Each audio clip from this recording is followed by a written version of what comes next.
MAGA Republicans are not ready for Charles Blow, and I absolutely love it. And in this clip, MAGA airhead Lydia Moynihan gets to see it firsthand. Now, I'm going to be real with you guys. I genuinely believe that Democrats need more people with the energy of a Charles Blow, even a Jasmine Crockett, when it comes to going up against these MAGA idiots. And we're going to see in this clip where Charles Blow checks Lydia Moynihan for trying to tell him what he should and shouldn't do. As usual, let's watch the clip in full. I'm going to give you guys my thoughts towards the end. And if you're not subscribed, hit the subscribe button. We're less than 10,000 subscribers away from 100,000 subscribers. Let's get into it. Good evening, I'm Phillip in New York. Tonight, a split-screen job interview for two of the most important positions in the government. Todd Blanche and Jay Clayton were grilled on Capitol Hill today, trying to convince senators that they could be the next Attorney General and the next Director of National Intelligence, respectively. They were trying to do a delicate dance, giving answers that would satisfy President Trump and answers that won't sink their nominations, given that Republicans have a thin majority in the Senate right now. Now, Blanche immediately came under fire for his involvement in a number of controversial moves by the DOJ, including the handling of the Epstein files, his past comments on Trump's January 6th pardons, Trump's lawsuit against the IRS, and that so-called slush fund that came from that settlement. Now, Blanche couldn't escape the concerns about his past role as the president's former personal attorney, something that he actually brought attention to and very ill-timed slip-up. Are you and President Trump friends? I'm his lawyer, was his lawyer, and now I'm the Deputy Attorney General.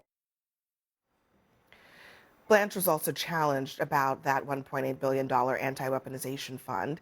At least one Republican on the Judiciary Committee isn't convinced that the fund is really and truly dead.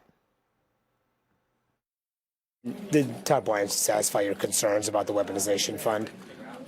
Well, basically, he confirmed that it's not dead. He agreed that it could be enforced as a matter of contract. Does that concern you? Yeah. I mean, does that mean that how does that affect your decision about whether to vote for him or not? Well, I have to put that in the mix. So you're truly undecided right now. Yeah. Retired U.S. District Judge Shira Shendlin joins us in our fifth seat. But before we open it up here to the table, we want to invite you at home to join the debate. Go to cnn.com/Abby and weigh in there. We'll get to some of your comments as we go through the show. Judge Shendlin, let's start with Todd Blanche, because I think his candidness, or perhaps lack thereof in some cases, is part of the issue here. And did you get the sense from what you've seen at this hearing that he made a good show of what you think the Justice Department should be about, if you, in fact, believe that it should be independent of the president's will? Well, I do believe it should be independent of the president, and that the Attorney General should serve the United States, be loyal to the Constitution, and therefore to the people. But it hasn't seemed that way in the time he's been the Deputy Attorney General, now the Acting Attorney General. He seems to continue to feel as if he's the president's lawyer. In so many ways, I have found his performance disappointing, to say the least. And I can give you some of the reasons for that. People he's gone after, without much justification, seem to be the president's perceived enemies, as if the president is saying, please prosecute the following people. And that's Which not... he has said it. said. He said...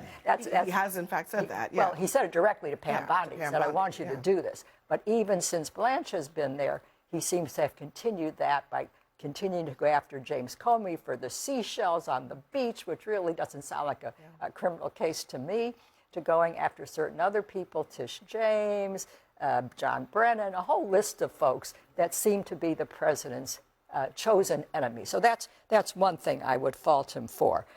Secondly, this fake settlement, this weaponization fund and the immunity from prosecution on the tax audits, that was very troubling, because the lawyers were not honest with the court. And that's a big problem. To tell the court there's no settlement when there is a settlement, that's not right. And that's been going on. And he was caught in this today, Michael, because he acknowledged that he kept saying it's dead, but he acknowledged that there's actually nothing in writing that says that it's dead.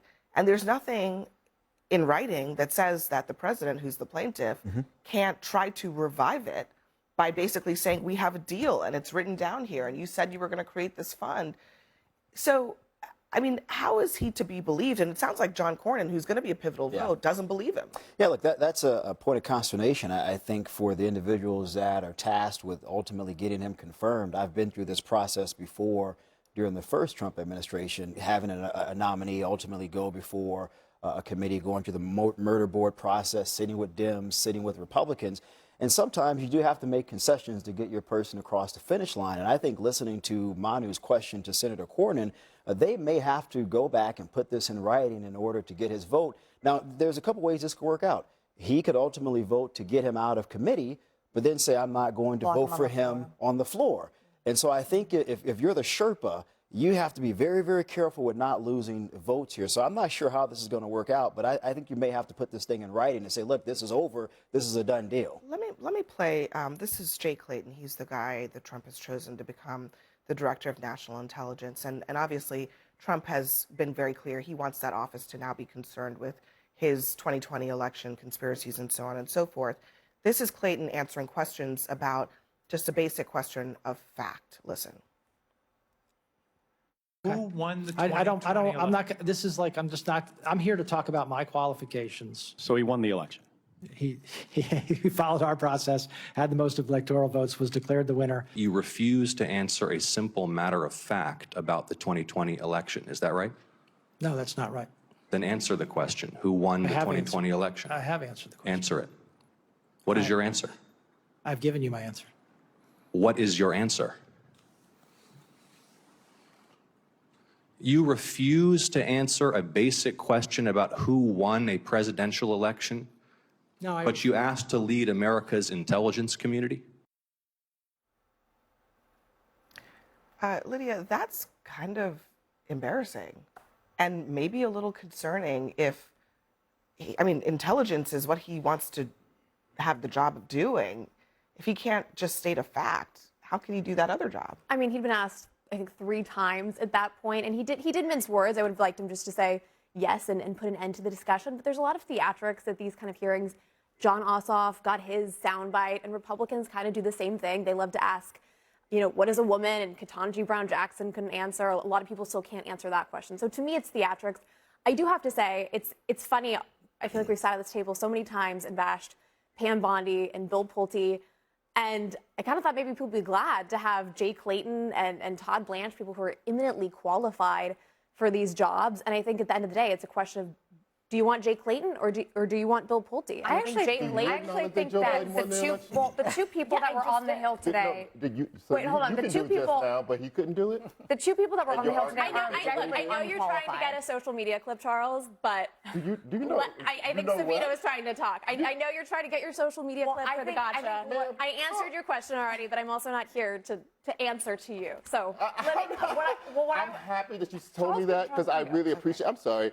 I really appreciate you lecturing me about what I'm here to do because I'm here because Abby's show invited me here, and I have been in journalism for a very long time. In fact, I came to the New York Times the year that you were born. So I suggest that you choose a lane that is your own and stay in it, and don't lecture me because I won't be lectured by a child. Thank you. All right, go ahead. So I think to what Lydia was saying about these people being qualified, I would disagree that these are qualified individuals. I think what you saw on the Hill were 2 people that are quite grossly not qualified for the offices that they're seeking and will do the bidding, to the point that you're making. They're supposed to serve the American people. The Attorney General is meant to be a check on the administration, on the president, and they're meant to be objective and serving the public. And what you saw today, even when Todd Blanche slipped up and said, I'm the president's lawyer, you're actually not. You're actually the lawyer, the Attorney General for the public. And so I think what was displayed on Capitol Hill today, yes, you're right. There were theatrics, but they weren't wrong. I mean, facts are facts. I mean, who won the election in 2020? Is the sky blue? I mean, that is a very easy question that could have been answered, and yet there was a struggle. So I do think you have unqualified people up there. I do think the Senate ultimately probably rallies around these 2 individuals. And I would say that on the Clayton issue, there are people who our friend Ellie Honig in the last hour made a very compelling case that he is not qualified. Yeah, but he has no background. He has no background in intelligence. But I think, look, I agree that the not. Attorney General should not curry favor for an individual, but adhere to the Constitution. I think most of us at the table would probably agree with that. But as it pertains to Todd, I think it's hard to say he's not qualified. I mean, the guy was at Southern District of New York, moved up through the ranks. Ellie Honig actually worked with him. The current Attorney General for New York, Alvin Bragg, worked with him as well. So it's okay to disagree. Yeah. I'm going to give you the room for that. But you have the right to do that. But the Cornyn question is the real question here, because Cornyn has offered the same objection to all of them. Sure. Merrick, to Bundy, and now to Blanche, which is he's saying, I need to make sure that you can tell me that the DOJ will be independent of the president. That's a legitimate question. I don't disagree with that. He is not there. He is not there. And that's why I said, though, Charles, I do have to make one important point. Sorry, Your Honor, go ahead. This is a man who said that his administration and he are at war with the judiciary. That's a terrible thing to have said. Nobody should be at war with the judiciary. There are three co-equal branches of government, as we know. He also has called judges rogue. He has also criticized their opinions in a way that's not appropriate. So, and he and his people have been disrespectful and lied to the court such that there's no longer a presumption of regularity, which means that judges no longer believe DOJ lawyers. 16,000 people have left the DOJ since this man got here because they worked on cases that the president thinks were wrongly brought against him. So they were just summarily fired. Let me just play another interaction. He was asked about his comments about the January 6th pardons by a senator. And I'm going to play what he said in the hearing today and what he actually said in that appearance that was being questioned about. Listen.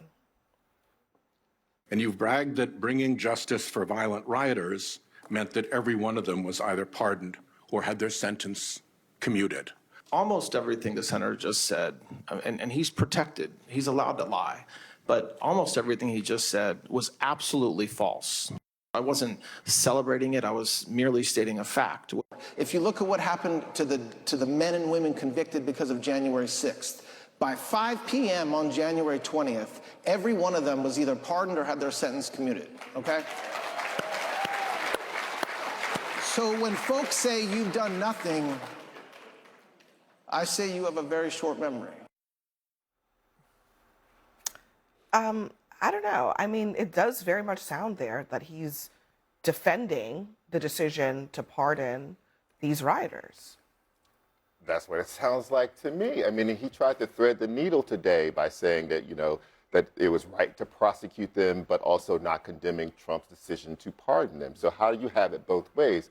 Either they did something that was horrible and they needed to be prosecuted and therefore punished for it, and also say, well, the president has the absolute right to do whatever he wants to do, and I'm not going to comment on that. Well, but he did say to get some votes, he did say, and we'll look into the way the pardon power is exercised. So he kind of threw a bone, I thought. We don't believe that. That and nothing are the same thing because there is nothing he can do about the way the pardon power. I understand that. And he said that. I said he was throwing a bone to try to get those last votes. Yeah. All right. Judge Shira Shendlin, thank you very much for being here. We appreciate you. Next for us, after MAGA. So I absolutely love that. I love the way that Charles checked Lydia Moynihan. And if I'm being honest, she didn't even say nothing too bad in my personal opinion. But she's MAGA. I don't like MAGA. She represents all of the negative things that MAGA like to do. So I'm here for it. I just like when Charles Blow just lets these people know, especially these MAGA loyalists like a Lydia Moynihan. I just love when he lets them know what time it is. But listen, in regards to Todd Blanche being confirmed as well as Jay Clayton, whenever I see these things that have to happen and that have to take place, it's just funny to me because for me, from the moment that I see that you are loyal to the president, but you're not loyal to the American people, that in my personal opinion should just be instantly disqualifying. But it's not. And that's just the state of American politics right now. But without a shadow of a doubt, when I look at Todd Blanche, he should not be able to lead the DOJ. That's without a shadow of a doubt. And when I look at Jay Clayton, an individual who couldn't even answer a very simple, basic question, because all he needed to say was out and out, Joe Biden won the 2020 election, and that was it. The fact that he couldn't, that should be disqualifying in of itself. But let me know your guys' thoughts down in the comment section below. Do all the usual stuff. Give the video a thumbs up, hype up the video. And like I said, if you're not subscribed, please consider subscribing. We are less than 10,000 subscribers away from 100,000 subscribers. Appreciate you guys, and I'll see you guys in the next one.